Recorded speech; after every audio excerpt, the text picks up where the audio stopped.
ഷിസൂസ് kids world, a complete kids channel. ദയവായി ഈ channel subscribe ചെയ്യുകയും പിന്തുണയ്ക്കുകയും ചെയ്യുക. ശരണാലയം. ഇളം തവിട്ട് നിറമുള്ള ഷർട്ട്, നീലക്കരയോട് കൂടിയ മുണ്ട്. പ്രായം ഏകദേശം 50 കഴിഞ്ഞു കാണും. അയാൾ ഹാളിലേക്ക് കയറി വന്നു. മുഖത്ത് അല്പം ഉറക്കക്ഷീണമുണ്ട്. പേര് കൃഷ്ണൻ.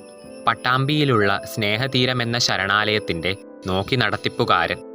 സ്നേഹവും കരുണയും ജീവവായുവായി കരുതുന്നവൻ. നിരന്നുകിടക്കുന്ന കട്ടിലിൻ്റെ ഇടയിലൂടെ ധൃതിയിൽ അയാൾ കടന്നു ചെന്നു.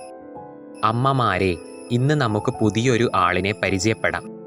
കട്ടിലിലിരുന്ന പ്രായം ചെന്നവരും അല്ലാത്തവരുമായ അമ്മമാർ ആകാംക്ഷയോടെ കാതോർത്തു. പരസ്പരമൊന്ന് മുഖത്തോട് മുഖം നോക്കി. അതെ, സ്നേഹതീരത്തേക്ക് ഒരു അമ്മക്കിളിക്കൂടി പറന്നെത്തിയിരിക്കുന്നു. ഭാനുമതി. അമ്മേ, വരൂ.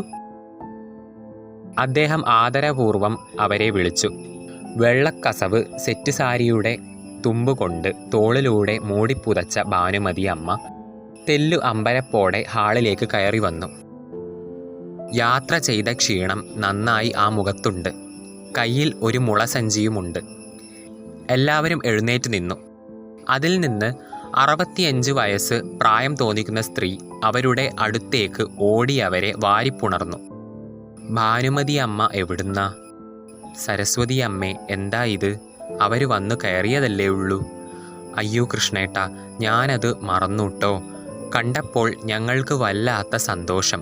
പുതിയൊരു അംഗത്തെ കിട്ടുകയല്ലേ? ശരി ശരി.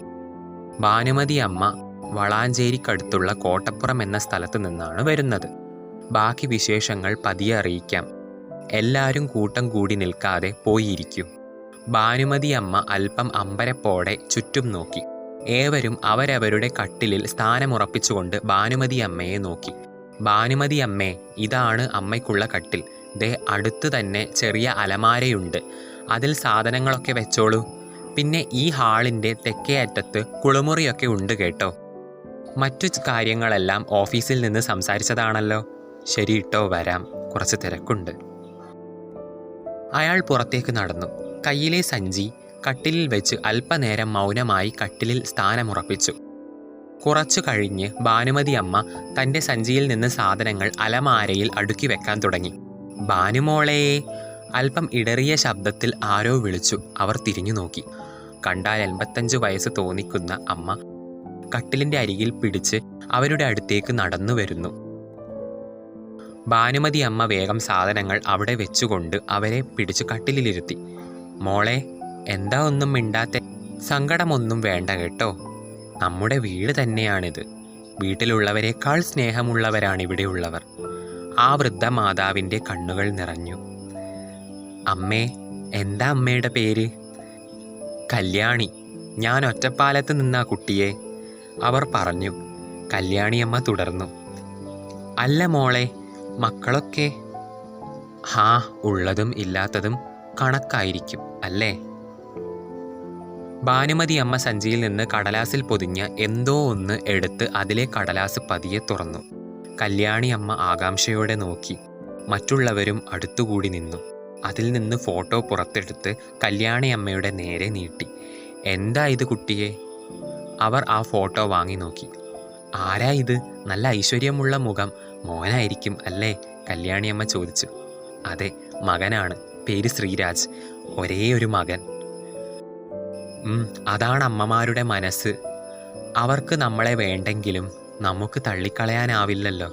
അല്ല മോളെ, ഒറ്റക്കാണോ വന്നത്? അതോ മകൻ കൊണ്ടുവിട്ടു കാണും അല്ലേ? അത് മോൻ മരിച്ചു 8 മാസം മുന്നേ. ഭാനുമതി അമ്മയുടെ കണ്ണുകൾ നിറഞ്ഞു. കണ്ണീർ തുടച്ചുകൊണ്ട് അവർ തുടർന്നു. മോൻ്റെ ചെറുപ്പത്തിൽ തന്നെ അവൻ്റെ അച്ഛൻ മരിച്ചിരുന്നു. ക്യാൻസർ ആയിരുന്നു. പിന്നീട് 20 വർഷത്തോളം ഞാൻ അവനെ വളർത്തി. അടുത്തുള്ള സ്കൂളിലെ മലയാളം അധ്യാപികയായി തുടർന്നു. പിന്നീട് സർവീസിൽ നിന്ന് കഴിഞ്ഞ കൊല്ലം പിരിഞ്ഞു. വയ്യാതായി. ഡോക്ടറെ കാണിച്ചപ്പോൾ കരളിന് മാരകമായ അസുഖമുണ്ടെന്ന് കണ്ടെത്തി. കരൾ മാറ്റിവെക്കുകയേ വഴിയുള്ളൂ എന്ന് ഡോക്ടർ പറഞ്ഞു. അതിനുവേണ്ടി രാപ്പകലില്ലാതെ ഓട്ടത്തിലായിരുന്നു ശ്രീ, എൻ്റെ മോൻ. അവൻ ഇൻഷുറൻസ് കമ്പനിയിലായിരുന്നു ജോലി. ചെറിയ ശമ്പളവും. ഞാൻ പ്രൈവറ്റ് സ്കൂളിലെ അധ്യാപികയുമായിരുന്നതിനാൽ വരുമാന മാർഗം തീരെയില്ലായിരുന്നു. മോൻ്റെ ശമ്പളമായിരുന്നു ഏക ആശ്രയം. അവന് എൻ്റെ കാര്യമോർത്ത് തീരാ ദുഃഖമായിരുന്നു. ചെറിയ വീടും 5 സെൻറ്റ് സ്ഥലവും ഒരു കാരണവശാലും വിൽക്കരുതെന്ന് അവന് വാശിയായിരുന്നു. അങ്ങനെ ഒരു ദിവസം അവൻ പതിവിലും വൈകിയാണ് ജോലിക്കിറങ്ങിയത്. എൻ്റെ ഭാനുവമ്മ വിഷമിക്കണ്ട കേട്ടോ, ഹൈ ഒന്ന് ചിരിക്കും മദറേ എന്നും പറഞ്ഞ് ഒരു മുത്തവും നൽകി ബൈക്കിൽ പോയതാ. പോകുന്ന വഴിക്ക് ആക്സിഡൻറ്റിൽ അവൻ ഗുരുതരമായി പരിക്കേറ്റ് കോമയിലായി. അങ്ങനെ എൻ്റെ അമ്മാവൻ്റെ നാക്കിൽ നിന്നാണ് ഞാൻ കാര്യം അറിയുന്നത്. അവയവദാനത്തിന് അവൻ സമ്മതം നൽകിയ പേപ്പർ എന്നെ കാണിച്ചു. ഒരേ രക്തഗ്രൂപ്പുകളും മറ്റു കുഴപ്പങ്ങളൊന്നുമില്ലാത്തതിനാലും അവൻ്റെ കരൾ തന്നെ സ്വീകരിക്കാമെന്ന് ഡോക്ടർ പറഞ്ഞു. എങ്ങനെ ഞാൻ അവൻ്റെ ജീവൻ നഷ്ടപ്പെടുത്തിക്കൊണ്ട്? ഭാനുമതി അമ്മ വിതുമ്പി. അമ്മ മഴക്കാറിനു തന്നിറഞ്ഞു, ആ കണ്ണീരിൽ ഞാൻ നനഞ്ഞു.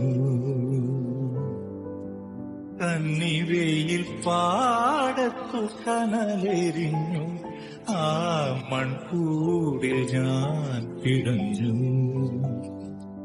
മണൽ മായ്ക്കുമീ കാൽപ്പാടുകൾ തേടി നടന്നു. ഡോക്ടർമാർ കൈയൊഴിഞ്ഞു. എങ്ങനെയാ ഞാൻ അവൻ്റെ കരൾ സ്വീകരിക്കുക? വേണ്ടെന്ന് പല പ്രാവശ്യം പറഞ്ഞു. പക്ഷെ അമ്മാവൻ സമ്മതിച്ചില്ല. വല്ലതും പറ്റിയാൽ ആര് നോക്കാന എന്നായിരുന്നു മറുപടി. എൻ്റെ ജീവൻ ഭദ്രമാക്കിക്കൊണ്ട് ഒടുവിൽ അവൻ യാത്രയായി. 6 മാസം ഞാൻ അവിടെ തനിച്ച് 2 മാസമൊക്കെ അമ്മാവനും ഭാര്യയിൽ നിന്നു. പിന്നെ ഒക്കെ ഭാരമായി തോന്നിക്കാണും. പോയി അവർ. പിന്നെ തനിച്ച അവൻ്റെ ഓർമ്മകൾ എന്നെ ഒരു ഭ്രാന്തിയാക്കുമെന്ന നിലയായപ്പോൾ ഞാൻ ഒരു തീരുമാനമെടുത്തു. എൻ്റെ മോന് കുട്ടികളെ വലിയ ഇഷ്ടമാണ്. ഞാൻ ആ വീടും സ്ഥലവും ഓർഫനേജിനു വേണ്ടി എഴുതി നൽകിക്കൊണ്ട് വീട് വിട്ടിറങ്ങി. അവൻ എന്നെ തനിച്ചാക്കിയില്ല കല്യാണിയമ്മേ. എൻ്റെ ഉള്ളിൽ നിന്നും അവൻ പറയുന്നുണ്ട്, ഭാനു അമ്മേ മോനില്ലേ കൂടെ. ഇന്ന് ആ നിശബ്ദമായ അന്തരീക്ഷത്തിൽ നിന്നും ഒരു മാതാവിൻ്റെ വിങ്ങൽ അലയടിച്ചു കൊണ്ടിരുന്നു.